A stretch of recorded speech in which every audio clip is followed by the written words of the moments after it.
गुरुजनों का, संत जनों का आशीर्वाद जब हमको मिलता है तो इससे बड़ा सौभाग्य हमारा हो नहीं सकता। अब हम तो इतना ज्ञान हमको है नहीं, पर अब जब गुरुदेव भगवान विराजमान हैं तो कुछ ज्ञान आपसे ही आप सभी भक्तों को प्राप्त होगा और हमको भी प्राप्त होगा। बोलिए सद्गुरुदेव भगवान की जय हो। नीलाम्बुजश्यामलकोमलाङ्गं सीता समारोपितवामभागं पाणौ महासायकचारुचापं नमामि रामं रघुवंशनाथं। सीतानाथ समारंभां श्रीरामानन्दार्य मध्यमाम् अस्मदाचार्यपर्यन्तां वन्दे श्रीगुरुपरम्पराम्। योऽन्तः प्रविश्य मम वाचमिमां प्रसुप्ताम् सञ्जीवयत्यखिलशक्तिधरस्वधाम्ना अन्यांश्च हस्तचरणश्रवणत्वगादीन् प्राणान्नमो भगवते पुरुषाय तुभ्यम्। सर्वमङ्गलमाङ्गल्ये शिवे सर्वार्थसाधिके शरण्ये त्र्यम्बके गौरी नारायणि नमोऽस्तुते। जयन्ती मंगला काली भद्रकाली कपालिनी दुर्गा क्षमा शिवा धात्री स्वाहा स्वधा नमोऽस्तुते। या देवी सर्वभूतेषु श्रद्धारूपेण संस्थितां नमस्तस्यै नमस्तस्यै नमस्तस्यै नमो नमः। यत्र यत्र रघुनाथ कीर्तनं तत्र तत्र कृतमस्तकाञ्जलिं वाष्पवारि परिपूर्णलोचनं मारुतिं नमत राक्षसान्तकम्। श्रीराम जय राम जय जय राम। श्रीराम जय राम जय जय राम। श्रीराम जय राम जय जय राम। श्रीराम जय राम जय जय राम। श्रीराम जय राम जय जय राम। श्रीराम जय राम जय जय राम। श्रीराम जय राम जय जय राम। श्रीराम जय राम जय जय राम। श्रीराम जय राम जय जय राम। ओ श्रीराम जय राम जय जय राम। श्रीराम जय राम जय जय राम। श्रीराम जय राम जय जय राम। जय सिया राम जय जय हनुमान। जय सिया राम जय जय हनुमान। जय सिया राम जय जय हनुमान। जय सिया राम जय जय हनुमान। संकट मोचन कृपा निधान। ओ संकट मोचन कृपा निधान। श्रीराम जय राम जय जय राम। श्रीराम जय राम जय जय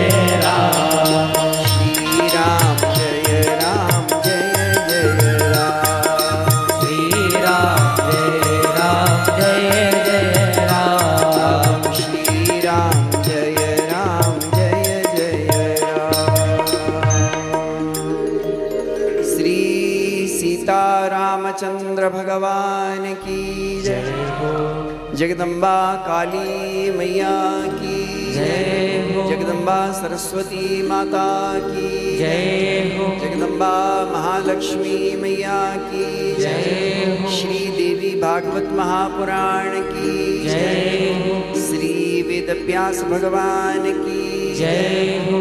श्री संत भगवान की जय हो। श्री भक्त समाज की जय हो। जय जय श्री सीताराम। हरिशरणम अखिल हेय प्रत्यनीक अनंत कल्याण गुणगंडिलय सद्घन चिद्घन आनंदघन परिपूर्णतम अखिलेश्वर सर्वेश्वर भक्तवांछा कल्पतरो कौशल्यानंद संवर्धन भक्त दुख भंजन भगवान श्री सीताराम जी अनंत बलवंत महानाटक निपुण गान गुण गंधर्व जेता संकट मोचन श्री आंजनेय स्वामी युगल भक्त भगवान के चरणों में वंदन करके जिन पुनीत आंचल में जिनकी पवित्र गोदी में हम सब बैठे हैं, ऐसी पराम्बा भगवती भास्वती जगत जननी श्री काली माँ, जगत जननी श्री सरस्वती माँ, जगत जननी श्री महालक्ष्मी त्रिदेवी स्वरूपा माँ के चरणों में वंदन करके व्यास गादी पर विराजमान हमारे अर्चनीय वंदनीय श्री सुमित महाराज जो श्री धाम वृंदावन की दिव्य धरा से हमारे मध्य में पधारे हैं और श्री देवी भागवत की कथा श्रवण करा करके हम आपके जीवन पथ को प्रशस्त कर रहे हैं। ऐसे व्यासासीन परम पूज्य वंदनीय अर्चनीय श्री सुमित महाराज के श्री चरणों में हम बार बार वंदन करते हैं, प्रणाम करते हैं। और इस आयोजन में जिनका बड़ा श्रम है, जिनके माता पिता का आशीर्वाद है, ऐसे हमारे विशाल भैया जो दास के पास पहुँचे थे। यद्यपि व्यस्तता तो है, बनी ही रहती है, लेकिन फिर भी समय निकाला ही जाता है। जब हमारे सुमित महाराज वृंदावन से यहाँ तक आ गए तो हम अपने आश्रम से यहाँ तक क्यों नहीं आ सकते। तो जब कोई विशिष्ट ऐसे महात्मा बाहर से आए तो हम नगर वासियों का ये कर्तव्य बनता है कि उनका हम स्वागत करें, सत्कार करें। और उनकी जो सबसे बड़ी सेवा है कि वो श्री देवी भागवत के माध्यम से हम आपको जो दिव्य अमृत पान करा रहे हैं, जो दिव्य उपदेश दे रहे हैं, जो देवी भागवत की कथा सुना रहे हैं, उसको जागरूक होकर श्रवण करें। कथा तो हम बहुत लोग सुनते हैं, चाहे देवी भागवत जी हों, चाहे श्रीमद् भागवत जी हों, चाहे श्री राम कथा हो, चाहे श्री भक्तमाल कथा हो, लेकिन कथा सुनने के बाद में जो उसका परिवर्तन होना चाहिए वो नहीं होता है। क्योंकि श्रवण के बाद में जो प्रक्रिया है वो मनन की प्रक्रिया है। हम सुनते तो हैं, इधर से सुना इधर से निकालिए। एक भक्तमाल में दृष्टांत आता है, एक मूर्ति बेचने वाला राजा के दरबार में आया। 2 मूर्ति थी उसके पास में, और दोनों मूर्तियों में एक ही धातु थी, पीतल की मूर्ति थी, एक सी मूर्ति थी, कोई अंतर नहीं था। मूर्तिकार ने राजा से कहा, महाराज इसमें एक मूर्ति की कीमत 500 है और दूसरी मूर्ति की कीमत 5000 रुपये। राजा ने कहा, एक ही धातु, वजन भी बराबर, सारा स्वरूप बराबर, वजन भी बराबर, सब कुछ बराबर, फिर एक के 500 रुपये और एक के 5000, इतना व्यतिक्रम क्यों? श्री संत भगवान की जय, श्री भक्तवत्सल भगवान की जय। हरिशरणम।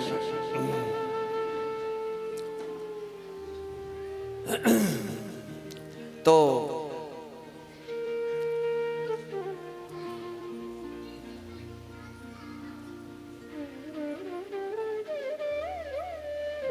श्री संत भगवान की जय।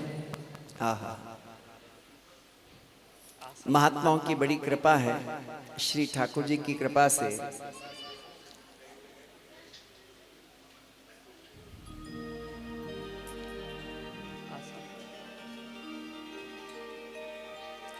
देखो, महात्माओं का एक वैशिष्ट्य होता है।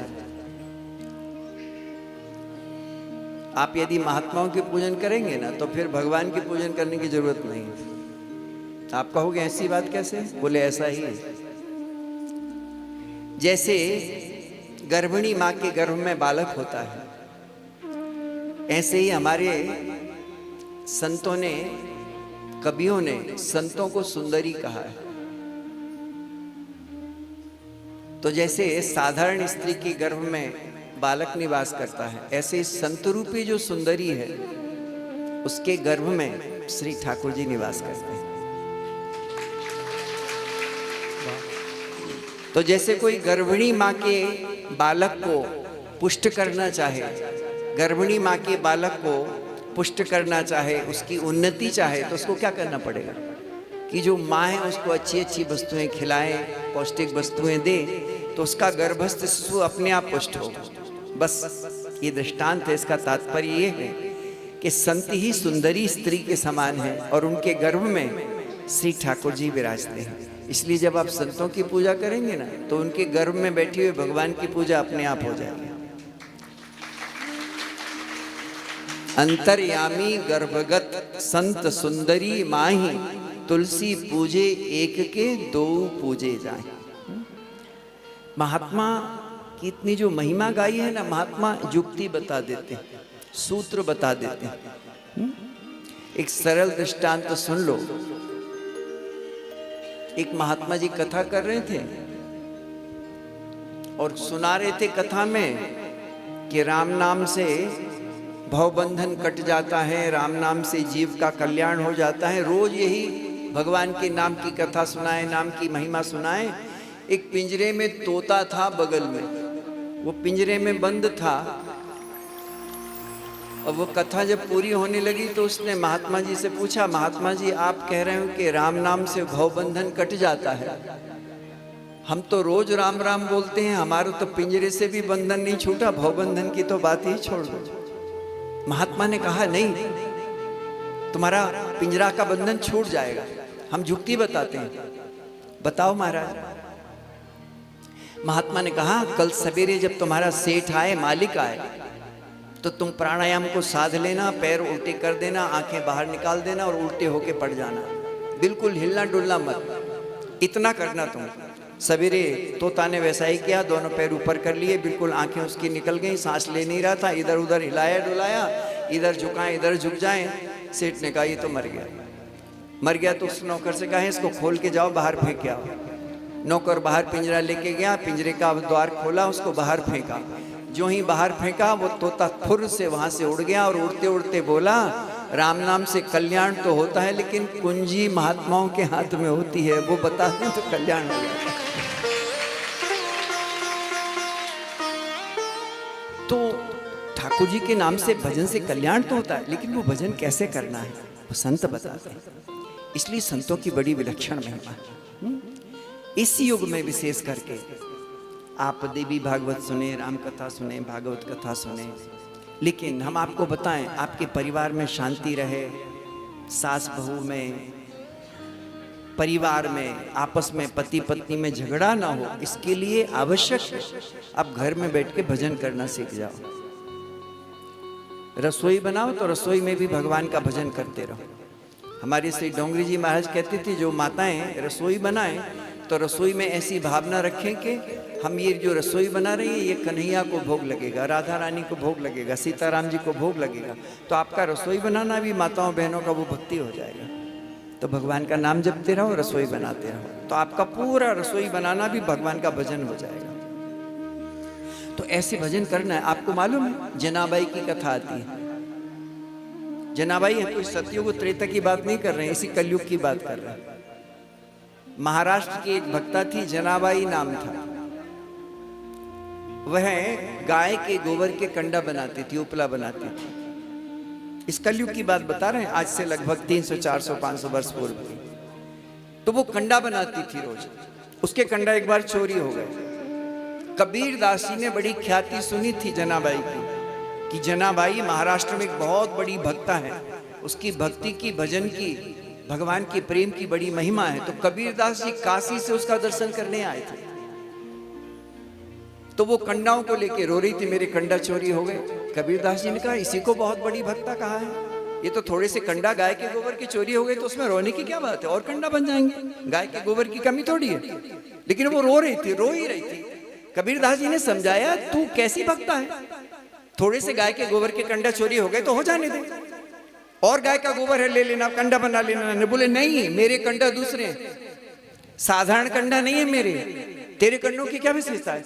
मेरे कंडों की विशेषता है कि उन कंडों में से विट्ठल विट्ठल भगवान के नाम की आवाज निकलती है। ऐसे कंडा है मेरे, साधारण गोबर के कंडा नहीं है, उसमें से भगवान के नाम की विट्ठल विट्ठल की ध्वनि निकलती। जनाबाई जब गोबर पाती थी तो भगवान का नाम जपती थी, विट्ठल विट्ठल विट्ठल विट्ठल, इतना नाम जपती थी कि वो कंडों में से भी विट्ठल विट्ठल की आवाज आती थी। आजकल के पढ़े लिखे लोग नहीं विश्वास करेंगे, आप तो माताएं श्रद्धामयी हैं, भक्तिमयी हैं, इसलिए आपको तो विश्वास हो जाएगा, और बिना विश्वास की भक्ति नहीं हो सकती।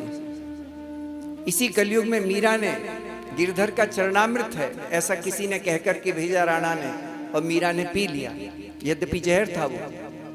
दासी ने कहा भी मीरा से, देवी ये जहर है। बोली नहीं, यदि गिरधर का चरणामृत कह के भेजा है तो ये मेरे लिए गिरधर का ही चरणामृत है। इस कलयुग में ही हुआ है। मीराबाई का चरित्र तो सभी लोग जानते हैं, और मीराबाई ने वो जहर जिसको चरणामृत कह के भेजा था उसको पी लिया, मर गई मीरा। मीरा अमर है, मीरा मरी नहीं। आज कोई विष पी लेगा तो उसका पोस्टमार्टम होगा, लेकिन मीराबाई, उन्होंने जहर पी लिया तब भी कुछ नहीं हुआ। जो जहर मारने वाला है वो उनका कुछ भी नहीं बिगाड़ पाया। क्यों? क्योंकि उनको विश्वास है ये प्रभु का चरणामृत है। भगवान की भक्ति का जो भवन है वो विश्वास की नींव पे टिका हुआ है। जिसका जितना अधिक विश्वास होगा, हम आपको निवेदन कर रहे हैं, एक बार मुख से भगवान का नाम बोलो, आपका कल्याण। दूसरी बार बोलने की कोई आवश्यकता नहीं, एक बार जासु नाम सुमिरत, एक बार। लेकिन शर्त यह है कि उसके बाद फिर पाप नहीं होना चाहिए। इसलिए पाप हमसे हो जाते हैं जाने अनजाने में, इसलिए हम बार बार राम राम बोलते हैं। तो असकृत आवर्तनम भक्ति, भगवान का नाम अनवरत चलते रहना चाहिए। जनाबाई के कंडा चोरी हो गए, कबीरदास जी ने कहा तब तो ढूंढे जाएं तेरे कंडा। जब ऐसी बात है कि उनमें से भगवान का नाम निकलता है, विट्ठल विट्ठल की ध्वनि निकलती है। विट्ठल महाराष्ट्र में पंढरपुर नाम का एक दिव्य नगर है जो महाराष्ट्र का वृंदावन कहलाता है। पंढरपुर के आराध्य देव हैं भगवान पंढरीनाथ। यद्यपि वे श्री कृष्ण का ही स्वरूप, लेकिन वहां उनको पंढरीनाथ कहते हैं। वहां के भक्तजन उनको विठोबा भी कहते हैं। विठोबा क्यों कहते हैं? बी नाम होता है संस्कृत में पक्षी का, और ठोबा कहते हैं वाहन को। जिन्होंने पक्षी को अपना वाहन बना लिया उनका नाम विठोबा है। कौन पक्षी उनका वाहन है? गरुड़ जी। गरुड़ जी पे तो सवारी करते। तो बी माने पक्षी और ठोबा माने वाहन। पक्षी को जिसने अपना वाहन बना लिया, इसलिए उन परमात्मा का एक नाम विठोबा है। उनको पंढरीनाथ भी कहते हैं। तो बड़े ही दयालु करुणा में प्रभु हैं। भगवान पंढरीनाथ का नाम जपती थी जनाबाई, और जनाबाई की भक्ति से भगवान इतने राजी थे कि जनाबाई के संग में कंडा पथवाते थे। भगवान कंडा लाते थे, चंद्रभागा से जल लेके आते थे, और जनाबाई कंडा थापती थी। लेकिन कंडा थापते थापते अपने मुख से भगवान का नाम जपती थी। विट्ठल विट्ठल विट्ठल विट्ठल जपती रहती थी। उसका परिणाम ये हुआ, इतना नाम जपती थी विट्ठल का कि कंडों से भी विट्ठल विट्ठल की ध्वनि निकलती थी। इसलिए जब जनाबाई के कंडा चोरी हुए तो उनको खोज शुरू हुई। खोज शुरू हुई तो 2-4 घर छोड़ के पड़ोस में थोड़ी दूर पे उसके कंडा मिल गए। कबीरदास जी ने सुना ध्यान से, तो और कंडों में से तो नहीं, जो कंडा जनाबाई के थे पाथे हुए, उन कंडों में से विट्ठल विट्ठल विट्ठल ऐसी भगवान के नाम की ध्वनि निकल रही थी। कबीर बाबा आश्चर्यचकित हो गए। आप सोचो, हम आप तो भगवान का नाम जपें, लेकिन जनाबाई तो जो कंडा पाथती थी उसमें से भी भगवान के नाम की ध्वनि निकलती थी। और हम आपसे निवेदन करें, यदि हम आप भी भगवान का भजन करें, राधा कृष्ण का भजन करें, सीताराम जी का भजन करें, तो हमारा जहां भजन करेंगे वहां भजन में जो आसपास वस्तुएं होंगी उनसे भी भगवान का नाम निकलता है। इसलिए इस युग में इसको कल्याण की इच्छा हो तीर्थ करो, दर्शन करो, व्रत करो, उपवास करो, संत दर्शन करो, एकादशी व्रत करो, नवरात्रि व्रत करो। इन सब व्रत को करने का एक ही फल है, हमारा मन, हमारा अंतःकरण, हमारी बुद्धि शुद्ध हो। क्योंकि और संसार की सारी वस्तुएं आपको मिल जाएंगी, आपका हृदय शुद्ध ना भी हो तब भी संसार की सारी वस्तुएं आपको मिल जाएंगी। लेकिन जब तक हृदय शुद्ध नहीं होगा तब तक यदि कुछ नहीं मिलेगा तो भगवान नहीं मिलेगा। भगवान तो तभी मिलेंगे जब आपका मन, आपका हृदय शुद्ध होगा। भगवान ने स्वयं कहा है, निर्मल मन जन सो मोहि पावा, मोहि कपट छल छिद्र न भावा। जो निर्मल मन वाले हैं वो मुझको अच्छे लगते हैं। तो निर्मल मन कहाँ से होगा? शरीर को धोने के लिए, शरीर को शुद्ध करने के लिए बहुत सारे साबुन और शैम्पू चले, नए नए चल ही रहे हैं, नए नए आ रहे हैं। लेकिन हम आपसे पूछें, कोई ऐसा साबुन, कोई शैम्पू है आपके पास? या कहीं मिलता हो तो हमको भी दे देना, जिससे हमारा हृदय और हमारा मन शुद्ध हो जाए। ऐसा शैम्पू खोजो, आप खोजोगे तो कहीं नहीं मिलेगा। यहाँ से कहीं लंबी दूर की यात्रा कर लो, वो शैम्पू जिससे मन शुद्ध हो जाए। और वो मन कैसे शुद्ध होगा?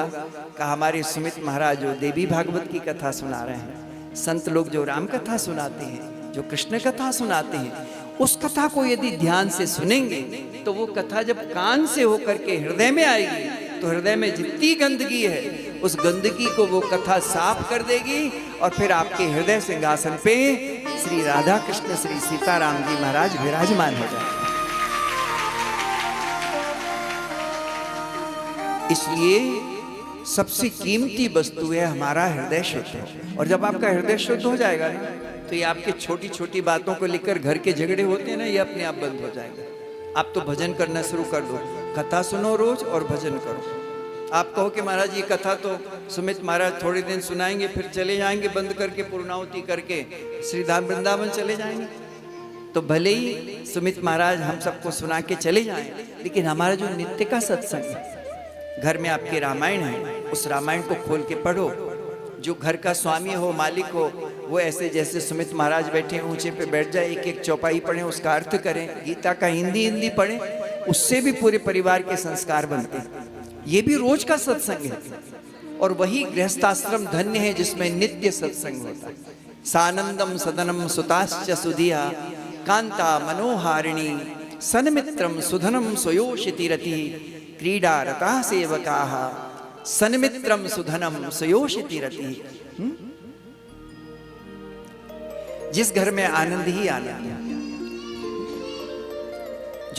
जो पत्नी हो वो मधुर बोलने वाली हो, सारे बालक आज्ञाकारी हो, पढ़े लिखे हो, और घर में जो धन आ रहा है वो धन 2 नंबर का ना हो, वो शुद्ध कमाई का धन हो। 2 नंबर का धन जब घर में आएगा तो पूरा घर अशांत हो जाएगा। इसलिए जो धन कमा के ला रहे हैं, आप अपने स्वामियों से भी कहना कि हमको नहीं चाहिए अरबपति करोड़पति नहीं बनना है, तुम तो मेहनत से परिश्रम से कमा के लाओ, भले ही थोड़ा लेके आओ। वो थोड़ा धन हमको सुख और शांति देगा। पड़ोसी घी की रोटी खा रहा है, उसके लिए हमको डाका डालने की और चोरी करने की जरूरत नहीं। रूखा सूखा खाए के ठंडा पानी पी, देख पराई झोपड़ी मत ललचावे। थोड़ा थोड़ा जो भगवान ने दिया है उसमें राजी रहना सीखो, आपको सुख की प्राप्ति होगी। व्यर्थ की कामनाएं मत करो। यदि जीवन में शाश्वत सुख और शांति की इच्छा है तो अपनी आवश्यकताओं को, लोग शौक में ज्यादा मरते हैं, रोटी दाल की कमी किसी के घर नहीं है, लेकिन शौक इतने ज्यादा हैं कि कमाने वाला परेशान। शौक हमारे पूरे नहीं होते। हमारा जीवन सादा होना चाहिए, उच्च विचार होने चाहिए। तो धन में सुधनम सयोषिति रति, जो सेवक हो अपने अपने काम में लगे हो। जिस घर में अतिथि सेवा रोज होती हो, आपके घर में कोई अतिथि आए, कोई संत आए तो उनकी सेवा करो। जो घर में हो उसी से। आतिथ्यम सुर पूजनम, रोज देवताओं की पूजा करो। हमारे विशाल भैया के यहाँ तो बहुत सारे देवता हैं महाराज, हम तो पहली बार आए हैं। जगदम्बा भी हैं, हनुमान जी भी हैं, राधा कृष्ण भी हैं, लक्ष्मी नारायण, एक भी देवता ही नहीं छूटे। हाँ, आपका परिवार धन्य है, आपका पितृकुल मातृकुल धन्य है। तो वैष्णवों के यहाँ भगवान की सेवा होती है। तो आतिथ्यम स्वरूपूजनम, केवल विशाल महाराज कोई नहीं, सभी को, जो भी माताएं बहनें, उनको प्रतिदिन तुलसी माँ की पूजन करनी चाहिए, गौ माँ की पूजन करनी चाहिए। नित्य गौ, जिसके यहाँ से रोज गौ ग्रास निकलता है गौ माता के लिए, उसके घर के सारे अमंगल नष्ट हो जाते हैं, क्योंकि गौ माता को कराया हुआ गोग्रास 33 कोटि देवताओं की पूजा हो जाती है। आपके द्वारा यदि गौग्रास दिया जाता है, गौ माता की सेवा से, गौ माता के ग्रास से 33 कोटि देवता गौ माता में निवास करते हैं। ऐसी गौ माता की सेवा करने से 33 कोटि देवताओं की पूजा होती। और तो और यदि गौ की सेवा करें तो गोपाल भगवान भी प्रसन्न होते हैं, राधा कृष्ण प्रभु प्रसन्न होते हैं। इससे बड़ा लाभ गौ सेवा का क्या हो सकता है। इसलिए आतिथ्यम स्वरूप पूजनम, प्रतिदिन हमारी माताएं, भाई तो कर, माताएं बहनें तो करती हैं, भाइयों को भी करना चाहिए। देवता की पूजन करना चाहिए, अतिथि की पूजन करना चाहिए, तुलसी जी की पूजन करना चाहिए। आतिथ्यम स्वरूप पूजनम प्रतिदिनम मिष्टान्न पानम, रोज रोज घर में दाल रोटी नहीं बनानी चाहिए। जब देखो बस रोज रोज दाल रोटी साग रोटी, ये क्या भोजन है। अच्छा समय आए, अमावस्या आए, पूर्णिमा आए, कुछ विशेष पर्व तिथि आए तो बढ़िया बढ़िया गुलाब जामुन बनाओ, अच्छी अच्छी मिठाई बनाओ, अच्छे अच्छे पकवान बनाओ। वही रोज रोज दाल रोटी। नीतिकार कहते हैं रोज रोज दाल रोटी नहीं बननी चाहिए, घर में मिठाई भी बननी चाहिए, अच्छे अच्छे व्यंजन बनने चाहिए। तो आतिथ्यम स्वरूपूजनम प्रतिदिनम मिष्टान्न पानम गृहे। और अंतिम शर्त है साधु संगम उपासना च सततम। और अपने घर के परिवार वालों के संग बैठ करके कम से कम 1 घंटा भगवान का गुणगान, भगवान की कथा घर में प्रतिदिन। जिस घर में भगवान की कथा नित्य होती है उस घर में कलयुग का प्रवेश नहीं होता है।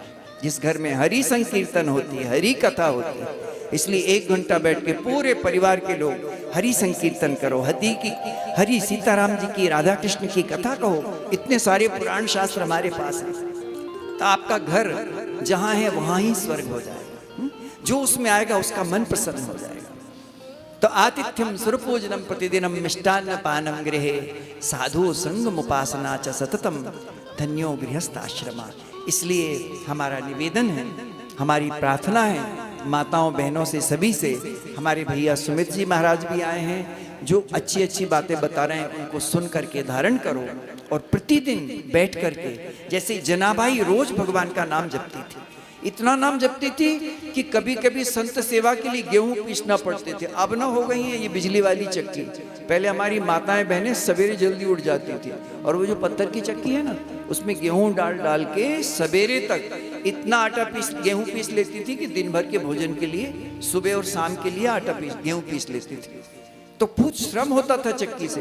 माताएं बहनें अपनी अपनी आंखों से देखा है बचपन में, एक के ऊपर 2, दूसरा तीसरा घड़ा रख करके कुआं पे जल भरने जाती थी। कितना सुंदर दृश्य होता था। अब माताओं ने श्रम करना छोड़ दिया तो दुनिया भर के रोग और आ गए, ये रोग है, फलाना रोग है। क्योंकि श्रम होता था तो अच्छी भूख लगती थी, सारे रोग दूर रहते थे। अब कपड़ा धोने की मशीन आ गई, मही भाने की मशीन आ गई। कुछ दिन में तो हमको ये लगता है कि थाली सामने रख देंगे तो वो मशीन ही दाल और रोटी साग का कौर मिला के आपके मुंह में लगाएगी, फिर रोगों का घर हो जाएगा शरीर। इतनी सुख सुविधा जब हो जाएगी। इसलिए शरीर को श्रम भी मिलना चाहिए पर्याप्त मात्रा में। वैसे बहुत सी हमारी माताएं बहनें भाई मॉर्निंग वॉक है, इवनिंग वॉक है, उसके लिए निकलते हैं, लेकिन घर में भी श्रम करना चाहिए। यदि 2-3 मंजिल हो तो 10 बार चढ़ो उतरो, प्राणायाम करो, हल्का भोजन करो। रात्रि में ठूस के गले तक मत खा लो कि सांस ही ना ले पाए, रात्रि खराब हो जाए, पूरी नींद ही नहीं आए, करवटें बदलते रहे सारी रात हम आपकी कसम। ऐसा ना हो जाए कि पूरी रातें हमारी बीत जाए। इसलिए जीवन में हमको बहुत विवेक पूर्वक जीवन जीना है, सुव्यवस्थित जीवन जीना है। रात्रि में हल्का पाओ जिससे हम भोर में ब्रह्म मुहूर्त में उठ जाएं। आपके यहाँ बिजली है, 1 महीना में बिजली का बिल आता है। हम आपसे पूछें यदि बिजली का बिल ना भरो तो अभी लाइट काट दी जाएगी। और हम आपसे पूछ रहे हैं, सूर्य भगवान आपको रोज प्रकाश देते हैं, रोज रोशनी देते हैं। यदि वो अपना बिल भेज दें तो है किसी की हिम्मत जो उस बिल को भर पाए। तो जो सूर्य भगवान हमको फ्री में इतना प्रकाश देते हैं, जो हमारे को स्वस्थ रखते हैं, जिस घर में सूर्य चंद्र की किरणें नहीं आती उस घर में रहने वाले रोगी हो जाते हैं। इसलिए अपने घर अब तो नए नए ढंग से वास्तु के हिसाब से घर बनते हैं। ऐसे घर बनाओ, पुराने घर देखें, भले वो कबीलों के होते थे, कच्ची मिट्टी दीवार के होते थे, लेकिन उनमें से छन छन करके सूर्य और चंद्र की किरणें आती थी। सूर्य चंद्र की किरणें यदि हमारे शरीर पे नहीं पड़ेंगी तो कितना भी अच्छा भोजन करो आप अस्वस्थ हो जाएंगे, रोगी हो जाएंगे। इसलिए ऐसे घर होना चाहिए जिनमें सूर्य, इसलिए लोग आंगन बनाते थे अपने घर में। अब तो जगह ही नहीं रखते हैं, 2 कमरे हैं, एक में सोते हैं, एक में खाते हैं, एक स्नान घर है, बस हो गया। तो ऐसा घर हो जिसमें सूर्य चंद्र की किरणें आए, आने जाने वाली वायु हो, सुखद निवास हो, तो ये दिनचर्या हमारी अच्छी दिव्य होनी चाहिए। तो ये हमको सिखाते हैं हमारी देवी भागवत, श्रीमद् भागवत, राम जी, भगवान ने भी अवतार लेके हमको जीवन जीना ही सिखाया है। रावण को मारने के लिए ठाकुर जी नहीं आए हैं। हम मानव तो हैं, हमें मानवता नहीं है, उस मानवता का पाठ पढ़ाने के लिए भगवान इस धराधाम पे पधारे। आजकल बालक थोड़े से पढ़ लिख जाते हैं तो माता पिता को प्रणाम करने ही भूल जाते हैं। हमारे राम जी तो साक्षात भगवान है, लेकिन वे सवेरे उठ के माता पिता गुरु के चरणों में वंदन करते हैं। जो बड़ों के चरणों में रोज प्रणाम करते हैं उनकी 4 चीजें बिना बढ़ाए बढ़ती हैं। आयु बढ़ती है, विद्या बढ़ती है, यश बढ़ता है और बल बढ़ता है। आयु, विद्या, यशो, बल। तो बड़ों के चरणों में वंदन करना सीखो, प्रणाम करना सीखो। उससे आपकी विद्या बढ़ेगी, आपका बल बढ़ेगा, आपकी आयु बढ़ेगी, आपकी कीर्ति बढ़ेगी। अस्तु, तो हम संक्षेप में इतना ही निवेदन करेंगे कि हमारे सुमित महाराज श्री धाम वृंदावन से पधारे हैं। नवरात्रि का यह पवित्र पुण्य पर्व चल रहा है। जगदम्बा का बहुत लोगों ने व्रत भी किया होगा। व्रत भी करो, तीर्थ भी करो, उपासना भी करो, लेकिन भगवान का भजन रोज करो, सत्संग रोज करो, इससे हमारा जीवन धन्य होगा। तो रोज बैठ करके परिवार में मिलके कीर्तन करो, भजन करो, भगवान का सत्संग करो और गौ ग्रास जरूर निकालो। और रसोई में भी जो माताएं बहनें भोजन बनाती हैं वो भगवान का नाम जाप करते हुए, इधर उधर की फालतू बातें नहीं करनी। तो वो आपकी रसोई होगी ना, इतनी मीठी बनेगी, इतनी स्वादिष्ट होगी कि भोग लग के जो पाएगा उसके मुख से भी भगवान का भजन होगा, राम राम होगा। तो ऐसा सुंदर हमारी दिनचर्या हो, हमारा दिव्य जो दिनचर्या है, हमारा जो जीवन दर्शन है वह महात्माओं के द्वारा सुलझा हुआ, बिल्कुल साफ सुथरा और पवित्र होना चाहिए।